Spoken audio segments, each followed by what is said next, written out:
इस वीडियो में हम कोविड-19 टीकाकरण की प्रक्रिया के बारे में बात करेंगे। टीकाकरण के लिए प्रत्येक टीकाकरण स्थल इसी प्रक्रिया का पालन करेंगे। सुनिश्चित करें कि टीकाकरण दल सत्र शुरू होने से पहले स्थल पर पहुंचे। इससे उन्हें टीकाकरण के लिए सभी सामान की उपलब्धता जांचने का अवसर भी मिलेगा। अगर दल का कोई भी सदस्य बीमार महसूस करे तो वो काम पर ना आए। स्थल पर मौजूद दल का हर सदस्य हर समय मास्क पहने। टीकाकरण स्थल पर 3 कमरे होंगे, साथ ही प्रवेश के लिए एक दरवाजा होगा। लाभार्थियों की पहचान हो जाने के बाद प्रवेश करते समय उनका फेस मास्क या फेस कवर पहनना सुनिश्चित करें। भीतर आने के बाद ये लाभार्थी प्रतीक्षालय में टीका लगवाने के लिए अपनी बारी का इंतजार करेंगे। टीकाकरण से पहले प्रत्येक लाभार्थी की पहचान आधार कार्ड या अन्य सरकारी फोटो आईडी कार्ड द्वारा सत्यापित की जाएगी। टीकाकरण होने के बाद लाभार्थी ऑब्जर्वेशन रूम में 30 मिनट प्रतीक्षा करेंगे। इसके बाद ही उनको बाहर जाने की अनुमति दी जाएगी। आइए अब हम टीकाकरण स्थल पर काम करने वाले अलग अलग स्टाफ की भूमिका और जिम्मेदारियों के बारे में और अच्छे से जानते हैं। सत्र स्थल के प्रवेश पर प्रथम वैक्सीनेशन ऑफिसर तैनात रहेंगे। स्थल पर उस दिन जो भी लाभार्थी टीका लगवाने के लिए पंजीकृत हैं, उनकी सूची इनके पास उपलब्ध रहेगी। ये सुनिश्चित करेंगे कि सिर्फ वो लाभार्थी जो पहले से पंजीकृत हैं, यानी जिनका नाम लिस्ट में है, वो अपने हाथों को धोने या सैनिटाइज करने के बाद सत्र स्थल में प्रवेश करें। गैर पंजीकृत लाभार्थियों को आगे के मार्गदर्शन और परामर्श के लिए चतुर्थ वैक्सीनेशन ऑफिसर के पास भेजा जाएगा। ऐसे क्षेत्र जहां महिलाओं के हिजाब या पर्दे का चलन है, वहां महिला लाभार्थियों की पहचान के लिए व्यवस्था करें और इसके लिए एक महिला स्वयंसेवक की मदद लें। टीकाकरण स्थल पर भीड़ ना हो, इसके लिए लाभार्थियों को सिर्फ निर्धारित दिन, जिसकी जानकारी उनके पंजीकृत मोबाइल नंबर पर टेक्स्ट के माध्यम से भेजी गई है, उस दिन स्थल पर प्रवेश की अनुमति दी जाएगी। स्थल पर प्रवेश के बाद लाभार्थी प्रतीक्षालय में सत्यापन एवं टीकाकरण के लिए अपनी बारी का इंतजार करेंगे। प्रतीक्षालय और अन्य जगहों पर बैठने की व्यवस्था 2 गज या 6 फीट की शारीरिक दूरी के साथ की जाएगी। टीकाकरण कक्ष में द्वितीय वैक्सीनेशन ऑफिसर होंगे, जो दिशा निर्देशों के अनुसार आधार कार्ड या अन्य फोटो आईडी के आधार पर लाभार्थी की पहचान को सत्यापित करेंगे। वैक्सीनेटर ऑफिसर यानी टीकाकर्ता के पास भी लाभार्थियों के नाम की एक प्रिंटेड सूची होगी। सत्यापित लाभार्थी को टीका लगाने के बाद वो कोविन एप्लीकेशन में एंट्री करेंगे और उनको कोविड उपयुक्त व्यवहार का पालन करते हुए ऑब्जर्वेशन रूम में 30 मिनट तक प्रतीक्षा करने के लिए कहेंगे।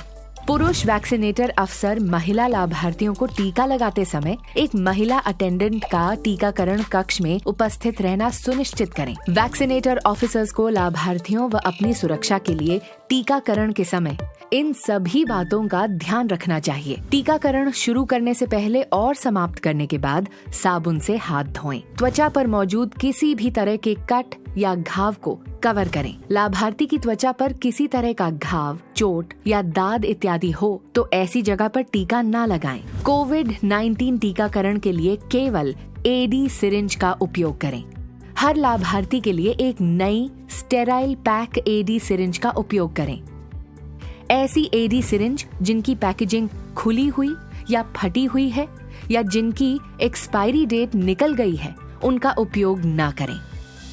सिरिंज को पहले से भरकर ना रखें। हर लाभार्थी को टीका लगाने से पहले अपने हाथों को सैनिटाइज करें। गाइडलाइन के अनुसार उपयुक्त कोविड-19 वैक्सीन की डोज व सही रूट से टीकाकरण करें।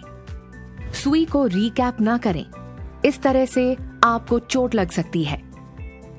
लाभार्थी को इंजेक्शन लगाने के तुरंत बाद हब कटर का उपयोग करके एडी सिरिंज को हब से काटें और सिरिंज का कटा हिस्सा लाल बैग में डालें। इंजेक्शन लगाने के बाद सिरिंज को टेबल पर या ट्रे में ना रखें। टीका लगाने के बाद वैक्सीनेटर ऑफिसर लाभार्थी को इन 4 मुख्य बातों के बारे में बताएं।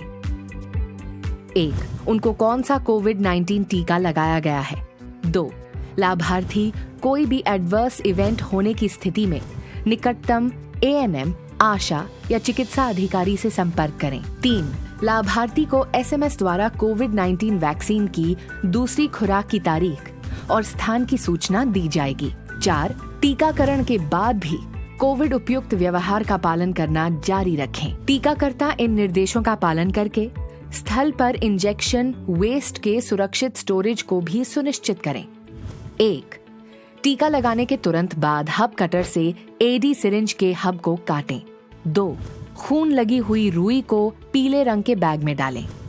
3. यदि कोई टूटी हुई वैक्सीन वायल है तो उनको नीले पंचर प्रूफ कंटेनर में स्टोर करें। 4. कटे हुए सिरिंज की प्लास्टिक वाले हिस्से को लाल रंग के बैग में डालें। 5. अन्य सभी गैर संक्रामक म्युनिसिपल वेस्ट को इस बैग में डालें। हर दिन के अंत में इम्यूनाइजेशन वेस्ट को एकत्र करके उसके डिस्पोजल की व्यवस्था की जाएगी।